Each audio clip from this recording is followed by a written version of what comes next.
ہر چند کے پارلیمنٹ میں جانے اور تحفظات کے ساتھ جانے کا فیصلہ کیا، لیکن اس صورتحال سے چاروں صوبوں میں جا کر صوبائی جو ہمارے جنرل کونسلز ہیں، مجالس عمومی ہیں، ان کو اعتماد میں لینا۔ چنانچہ ہمارا پہلا اجلاس صوبہ خیبر پختونخوا میں ہوا اور ابھی دوسرا اجلاس ہے یہاں کراچی میں ہو رہا ہے، اس کے بعد پھر پنجاب میں جائیں گے۔ بلوچستان میں بہت سخت سردی ہے، مختلف اطراف سے لوگوں کے جمع ہونے میں دقتیں آ رہی ہیں، تو اس کو فی الحال مؤخر کیا ہے۔ لیکن یہ ایک حقیقت ہے کہ جمہوریت اپنا مقدمہ ہار رہا ہے اور پارلیمنٹ اپنی اہمیت کھو رہی ہے۔ اس صورتحال میں اب کیا کیا جائے؟ یہ پارلیمنٹ جو اس وقت ہم دیکھ رہے ہیں یہ عوام کی نمائندہ نہیں ہے، یہ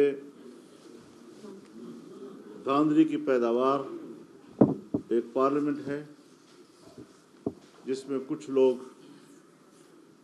اپنے آپ کو حکمران کہلائیں گے اور قوم کے دلوں پر وہ حکومت نہیں کر سکیں گے۔ ان کے جسموں پہ تو شاید حکومت کر سکیں، لیکن قوم دل سے اس کو تسلیم نہیں کرے گی۔ تو اس حوالے سے ہم آج یہاں کراچی آئے ہیں، یہاں کے صوبائی جنرل کونسل اور یہاں کے ورکرز، ان کے ساتھ ہم نے ساری صورتحال پہ بات کرنی ہے اور پھر مزید ہم پورے ملک میں تحریک چلانے کا ایک لائحہ عمل بھی بنائیں گے۔ بھرپور تحریک ہوگی، عوامی قوت کے ساتھ ہوگی اور وہ ملک کی سیاست کو تبدیل کرے گی، اس کا کایا پلٹے گی۔ حالات اس طرح نہیں رہیں گے جس طرح کے ہم پہ مسلط کیے جا رہے ہیں۔ یہ حالات ہم نہ تسلیم کرتے ہیں، نہ اس کو ہم قبول کرتے ہیں۔ اس کے خلاف بھرپور عوامی رد عمل آئے گا، لیکن ہم اس کو منظم طریقے سے آگے بڑھانا چاہیں گے۔ مزید اگر آپ حضرات کا کوئی سوال ہو تو نواز شریف سے کیا شکوے کیا شکایت آپ نے کی، اور زرداری صاحب کہتے ہیں کہ آپ کو منا لیں گے، کیا آپ کو منا لینے میں کامیاب ہوں گے، دوبارہ آپ کو شامل ہوں گے؟ دیکھیے، ہمارا کوئی ذاتی جھگڑے کسی کے ساتھ نہیں ہے کہ وہ ہمیں منا لیں گے۔ مسئلہ قوم کا ہے، مسئلہ عوام کا ہے۔ انہوں نے اقتدار کی کرسی کو شاید اپنی جاگیر سمجھ لیا ہے۔ وہ سمجھتے ہیں ہم پوری اسمبلی جو ہے وہ پیسے کی طاقت پر خرید لیتے ہیں۔ چنانچہ سندھ اسمبلی خریدی گئی ہے، بلوچستان اسمبلی خریدی گئی ہے اور مختلف صوبوں میں انہوں نے جو پیسہ انویسٹ کیا ہے، پیسے کی بنیاد پر اگر ملک کی حکومت چلنی ہے اور اسمبلیاں خریدنی ہیں تو پھر ظاہر ہے کہ ہم تو فارغ ہیں۔ پی ٹی آئی کہہ رہی ہے کہ ملک کی بڑا گرینڈ الائنس بنانے جا رہے ہیں سندھ میں، جیسا کہ 4 جماعتی اتحاد ہے، جو جی ڈی اے اور جے یو ہے، تمام جماعتیں جو الیکشن میں دھاندلیوں کے خلاف متحرک ہے۔ کل رات آپ کی جی ڈی اے کے رہنماؤں سے ملاقات ہوئی ہے، کیا سندھ میں اس جو احتجاج جاری ہے اس کو مزید وسیع تر بنایا جائے گا، اور گرینڈ الائنس جو بننے جا رہا ہے اس کے حوالے سے؟ دیکھیے، ابھی تک کسی گرینڈ الائنس کا کوئی اس وقت باضابطہ تجویز نہیں ہے۔ رات کو بھی ہمارے ایک دوست نے گھر کے کھانے پہ سب کو بلایا تھا، ملاقات ہوئی سب کے ساتھ، بڑی اچھی ملاقات رہی۔ تو یہ ملاقاتیں ہونی چاہیے، اس میں مذاکرہ ہوتا ہے، اس میں ڈیبیٹس ہوتی ہیں، حالات کو سمجھا جاتا ہے، اور یہ ہمیں اندازہ لگانا ضروری ہے کہ ہم آئین و قانون کے حدود میں رہتے ہوئے اپنا حق इजहार राय इस्तेमाल करें। और इस वक्त नौजवान नस्ल में बहुत ज़्यादा शिद्दत आ रही है और मुल्क के अंदर एक नज़रिया तो नहीं है, बहुत से लोग अपने नज़रियों के हामिल हैं। कुछ लोग वैसे ही असम्बलियों से मायूस हैं, एक ज़माना हो गया कि मायूस हैं, मज़ीद उनको असम्बलियों और जमहूरियत से मायूस किया जा रहा है। एक तबका वो भी है जो बिल्कुल जमहूरियत को कुफर समझता है। हमने उस माहौल में जमहूरियत के साथ खड़े होने का फ़ैसला किया। हमने आइन और क़ानून की रोशनी में जमहूरियत की तशरीह की और लोगों को उसकी तरफ आमादा किया। ये सारी कुर्बानियों के बावजूद कौन है जो हमारे इस हक़ पे डाका डालता है?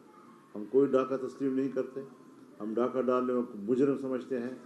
लाख दफ़ा वो इस्टेब्लिशमेंट हो, लाख दफ़ा वो फ़ौज हो, लाख दफ़ा वो मुसल्लह क़ुव्वत हो, लेकिन जबर को जबर कहा जाएगा, उसको कभी अदल तस्लीम नहीं किया जा सकता।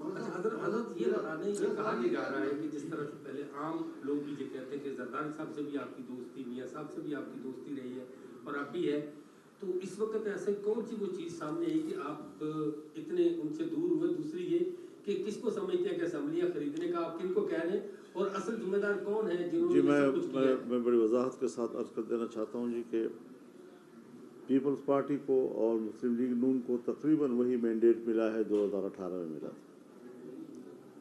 फिर उस वक्त धांधली क्यों थी और आज धांधली क्यों नहीं है? पीटीआई को वही तकरीबन मैंडेट मिला है जो 2018 में मिला था। उस वक्त धांधली नहीं थी, आज धांधली क्यों है? दोनों से सवाल है। लेकिन जमीयत उलमा अपने उसूली मौक़िफ़ पे कायम है। धांधली 18 में हुई है तब भी धांधली है, धांधली 2024 में हुई है तब भी धांधली है। जहाँ तक पार्टियों का ताल्लुक़ है, ज़रूर सब दोस्त तशरीफ़ लाए हैं, उनके अकाबिरीन तशरीफ़ लाए हैं, हमने उनको एहतराम दिया है। एहतराम का रिश्ता तो पहले भी रहा है, आइंदा भी रहेगा। पीटीआई के वफूद भी आए हैं, एक से ज़्यादा मरतबा वो तशरीफ़ लाए हैं, हमने उनको भी एहतराम दिया है, इज़्ज़त दी है। और सियासत में आप जानते हैं कि हमने कभी भी तल्ख़ी को फ़रोग़ नहीं दिया, तासुबात को फ़रोग़ नहीं दिया, गालम गलोच को फ़रोग़ नहीं दिया। मौक़िफ़ लिया है, इत्तिफ़ाक़ राय भी किया है, इख्तिलाफ़ राय भी किया है, एतदाल के साथ और दलील के साथ किया है। लेकिन मैं आपको इत्मीनान दिलाता हूँ कि अब तक हम अपने मौक़िफ़ पे कायम हैं। पार्लियामेंट में जाएंगे, एहतजाजी और तहफ़्फ़ुज़ात के तौर पर हम जाएंगे, कोई वोट हमने इस्तेमाल नहीं करना। और इंशाअल्लाहुल अज़ीज़ हमारी जो दोस्त जमातें जो हमारे पास तशरीफ़ लाए, बार बार लाए, इंशाअल्लाह अब वो इसरार नहीं करेंगे। हमने अपने मौक़िफ़ उनको तकरीबन मनवा लिया है। मौलाना साहब, आप पीडीएम की सरबराही की उस ज़माने में आपकी उस वक्त की फौजी क़यादत से मुलाकातें भी हुई, लेकिन ये कैसे हो गया कि मुस्लिम लीग नून और पीपल्स पार्टी को तो उनकी सारी सीटें मिल गई, लेकिन जिन सीटों पे आप समझते थे आपको उम्मीदवार जीतना चाहिए, न सिर्फ आप बल्कि मजहबी जमातों को इस इलेक्शन में बड़ा दूर परे रख दिया गया है? तो आप क्या समझते हैं इसके जिम्मेदार क्या वही क़ुव्वतें जो 2018 में जिन्होंने इलेक्शन? जी बिल्कुल, वही क़ुव्वतें ज़िम्मेदार हैं। ये बैनुल-अक़वामी दबाव में भी रहते हैं। एन ऐसे हालात में जब मैं इसराइल के ख़िलाफ़ हमास की क़यादत से मिलने जाऊँगा तो बैनुल-अक़वामी सतह पर नाराज़गियाँ तो पैदा होंगी। अमेरिका भी और यूरोप भी जो इसराइल के मज़ालिम की पुष्पनाही कर रहे हैं, उनको तो तकलीफ़ होगी। अफ़ग़ानिस्तान में शिकस्त खा चुके हैं, वहाँ इमारत इस्लामिया की हुकूमत है। हम पाकिस्तान और उनके ताल्लुक़ात को बेहतर बनाने के लिए गए, हमने उनके इस्तेहकाम की बात की और इसके इस्तेहकाम पाकिस्तान की ज़रूरत है। तो ज़ाहिर है कि उनकी नाराज़गी तो ज़ाहिर है कि उनके इस्तेहकाम के लिए हम बात करेंगे तो नाराज़ तो होंगे। तो वो बैनुल-अक़वामी दबाव जो हमारे मुल्क के इस्टेब्लिशमेंट पे आता है, सो हमारे ख़िलाफ़ अब भी मुस्तक़िल तौर पर आया है। और यहाँ पर भी जिन लोगों को ये ख़तरा था कि शायद फज़लुर रहमान आने वाले वक्त में हमारे मुक़ाबले में सदारती उम्मीदवार बन सकेगा, उन्होंने भी अपनी तिजोरियाँ खोली हैं। यहाँ से ले लीजिए, यहाँ से 3 हो गए, यहाँ से ले लें। वज़ीर आज़म के लिए आपने अपनी राय या वोट जो है वो इस्तेमाल नहीं किया, सदर के उम्मीदवार के लिए भी यही फैसले पे कायम है या वोट इस्तेमाल करेंगे? इसी फैसले पे कायम है। महमूद खान साहब मेरे पास आए थे, लेकिन चूँकि उन्होंने हमसे पहले इब्तिदाई मशवरा नहीं किया था, अगर वो पहले मशवरा कर लेते तो शायद हम एक अच्छी स्ट्रेटजी हम बना सकते। लेकिन वो फैसला कर चुके हैं, तो पार्टी का मौक़िफ़ तो अभी तक वही है। अब एक तरफ मेरी ख्वाहिश है कि मैं महमूद खान अजहरी को वोट दूं, लेकिन एक तरफ मेरी पार्टी का फैसला है जिसकी इताअत मुझ पर वाजिब है। तो ख्वाहिश और वाजिब का जब मुकाबला होता है तो वाजिब की इताअत करनी होती है, ख्वाहिश की नहीं। अच्छा, मौलाना साहब मुझे ये बता दीजिएगा जरा, अगर आप असेंबली जाते हैं तो सुन्नी इत्तेहाद कौंसिल के नुमाइंदों के साथ बैठेंगे या हुकूमत के नवाज शरीफ और नून लीग या पीपल्स पार्टी के नुमाइंदों? बेटा, आप लोग मेरे ख्याल में पार्लियामान के निज़ाम से वाकिफ़ नहीं है। पार्लियामान में अपोजिशन होती है, हुकूमत होती है। हम अपोजिशन बेंच पे बैठे हैं, वो जहाँ भी होंगी तो जिस्म से तो मेरी कोई लड़ाई नहीं है ना, फ़िक्र और जहन और दिमाग से कोई इख्तलाफ हो सकता है, लेकिन जहाँ पर भी अपोजिशन की नशिस्तें होंगी वहीं पर हम भी बैठे होंगे। मतलब आप देखें ये मुल्क में इस तरह जो धांधली और ये इस तरह चलता है, जो करते आ रहे हैं सालों से, आपको भी पता है, तो उसको किस तरह रोक सकते हैं आप? अवाम क्योंकि हर कोई तो उसको हज़रत उसके लिए दो चीज़ ज़रूरी है, एक अवामी बेदारी और एक सियासतदानों के कमिटमेंट। ये गलत बात है, अगर मैं हूँ तब मैं भी गलत हूँ, अगर कोई और है तो वो भी गलत है कि हम जमहूरियत की बात भी करते हैं, हम आमिरों के ख़िलाफ़ आवाज़ भी बुलंद करते हैं, जेलों में भी जाते हैं, कारकुनों को भी पिटवाते हैं, अवाम पर भी तकलीफ़ें गुजारते हैं, लेकिन जब इक़्तिदार का मरहला आता है तो हम फिर उन्हीं क़ुव्वतों से इक़्तिदार की भीख मांगते हैं। ये रवैया जब तक रहेगा सियासतदानों का, पाकिस्तान में जमहूरियत नहीं आ सकेगी, हमेशा उनकी ख्वाहिश की हुकूमतें बनती रहेंगी। लिहाजा सियासतदानों को पहले अपनी कमिटमेंट ठीक करनी चाहिए कि वो जब एक जमहूरियत पर यकीन रख लें तो फिर वो जमहूरियत ही के लिए बात करें, फिर वो ये सौदेबाजियाँ ना करें, न पैसों का सहारा लें, न आमिराना क़ुव्वतों का सहारा लें। आपने जिक्र किया हुकूमत की, तो मुद्दत का आपने तखमीना अंदाजा लगाया है कि साल 1 साल चलेगी। जरदारी साहब वो कितना अर्सा उनका इक़्तिदार बतौर सदर रहेगा?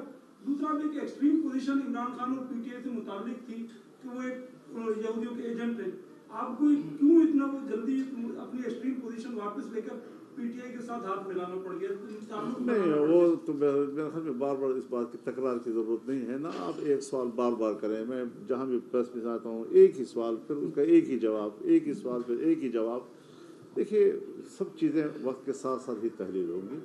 मौक़िफ़ जो हमने उठाया था वो अब भी है, और इसको हमने अगर तहलील करना है तो उस पर हम एक माहौल तो अब बना सकते हैं कि ऐसे माहौल में जब हम बातचीत कर सकें, जो हमारे तहफ़्फ़ुज़ात हैं वो कैसे दूर करेंगे उसको, जब दूर होंगे तो फिर तो ज़ाहिर है जी कि वो भी पाकिस्तानी है, हम भी पाकिस्तानी हैं, लेकिन उसके लिए एक माहौल तो चाहिए।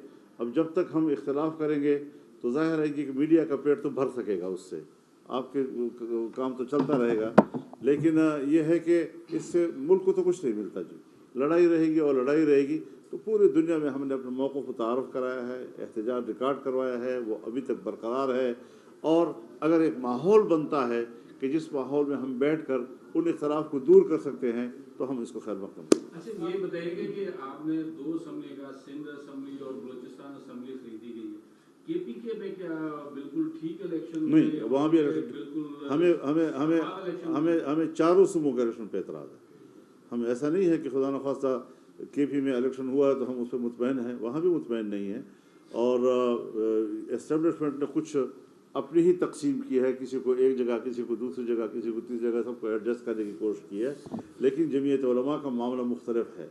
वो बैनुल-अक़वामी जो हमारा एक वर्ल्ड वाइड एक गेम होती है और जो डीप पॉलिटिक्स होती है उसका हिस्सा है, और वहाँ से जो चीज़ें हिलती हैं यहाँ पर वो उसके हरकतें जो है फिर नज़र आती हैं, तो हम उसको फेस कर रहे हैं और इंशाअल्लाह हम नज़रियाती तौर पर फेस करेंगे। पाकिस्तान के अवाम के दिलों में अमेरिका मोहब्बत पैदा नहीं कर सकता। आज फ़िलिस्तीनी शहीद हो रहा है और 30,000 तक शहादतें पहुँच चुकी हैं। बारिशें होती हैं तो उनके सर छुपाने की जगह नहीं है, बच्चों की लाशें पड़ी हुई हैं, हज़ारों की तादाद में वो बच्चे हैं जो शीरखार थे और आने वाले वक्त में उनको ये इल्म नहीं होगा कि हम किसके औलाद हैं। क्या ये इंसानी हुकूक नहीं है? क्या अमेरिका और मगरबी दुनिया को इस इंसानी हक का एहसास नहीं है? यहाँ वो हैवान बन चुके हैं, वहशी बन चुके हैं, और इसराइल की जो दरिंदगी है उसको सपोर्ट कर रहे हैं। किस मुंह से अमेरिका और मगरबी दुनिया आइंदा पूरी दुनिया में इंसानी हक की बात करेगा? शर्म नहीं आएगी उनको? और इस्लामी दुनिया के हुक्मरानों को भी हया करनी चाहिए। उनकी गैरत और हमीयत कहाँ चली गई है कि इस्लामी दुनिया इस वक्त जो है वो ख्वाब खरगोश के मज़े ले रही है। उनको भी उठना चाहिए और खुलकर अपने मुसलमान भाई के साथ खड़ा हो जाना चाहिए। किसी किस्म के उनको मफादात का लिहाज नहीं रखना चाहिए। दुनिया को अल्लाह ने कायम रखना है, इज़्ज़त अल्लाह ने देनी है, रिज़्क़ का मालिक अल्लाह है, तरक्की का मालिक अल्लाह है, और अल्लाह पर एतमाद शायद मुसलमान हुक्मरानों का ख़त्म हो चुका है। वो सिर्फ दुनिया के हुक्मरानों को, खुदाओं को जानते हैं। अमेरिका की खुदाई का इनकार कर दें और अल्लाह की खुदाई का इकरार कर दें, फ़लस्तीनों पर मुसीबत कम हो जाएगी। हमने तो उनको जुल्म के हवाले कर दिया, दरिंदों के मुंह में छोड़ दिया है। कोई इस्लामी दुनिया का हुक्मरान है जिसको कुछ तो हया आए, कुछ तो शर्म आए, कुछ तो अपने कल्बे की हया उसके पास हो? बहुत अफसोसनाक सूरत हाल है इस वक्त कि हम सब जो है इक़्तिदार की जंग तो लड़ रहे हैं, लेकिन एक मुसलमान कौम की 2-3 महीने के अंदर 30,000 तक शहादतें, ये भी तो कोई मुंह से, एक घर नहीं है किसी के पास।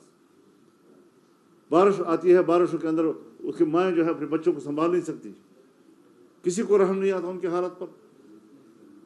घास खा रहे हैं वो, छोटे छोटे बच्चे घास खाते हैं और उनको पॉइजनिंग हो जाती है और वो मर जाते हैं उससे। तो ये कोई हालत है दुनिया में हो रही है और हम खामोश हैं इसके ऊपर। अच्छा मौलाना साहब ये बताइएगा, जैसे कि महंगाई बहुत ज़्यादा है, आगे IMF का प्रोग्राम भी आ रहा है, अब आज आपने ऐलान कर रहे हैं कि हम स्पीड पे आएंगे, तो इससे तो और अदम इस्तेहकाम जो है वो बढ़ेगा। कोई ऐसा रास्ता नहीं है कि हर इस्तेहकाम के लिए एक इंहदाम ज़रूरी होता है। अगर आपका घर जो है ज़लज़ले में क्रैक हो जाए तो फिर आप कहेंगे कि इसको गिराएंगे तो और टूट जाएगा, दोबारा बनाना पड़ेगा आपको। तो इस्तेहकाम के लिए आज इस हद तक गैर मुस्तहकम है हम, माशी लिहाज से, सियासी लिहाज से, अखलाकी लिहाज से, कि एक दफ़ा उसका इन्हिदाम ज़रूरी होगा और वो इनकलाबी तहरीक से मुमकिन हो सकता है। अच्छा ये बताएं, कब से आप मुल्क बंद करने जा रहे हैं, एहतजाज करने जा रहे हैं, एहतजाज की कॉल कब से शुरू हो जाएगी आपकी? थोड़ा ज़रा सब्र कर लें हम। बहुत शुक्रिया। उसी के लिए तो हम आए हुए हैं, आप लोगों से बात कर रहे हैं। शुक्रिया जी। बता दें, आपने कहा असम्बलियाँ खरीदी गई, इन्होंने किसके जरिए खरीदी गई? क्या जमीयत उलमा इस्लाम नहीं खरीद सकती थी कोई असम्बली? जमीयत उलमा इस्लाम की सीटें तो खरीद ली गई हैं, तो अगर हम खरीद सके तो अब तो कुछ कोई हमारी भी हुकूमत बन जाती है। बहुत शुक्रिया आपका।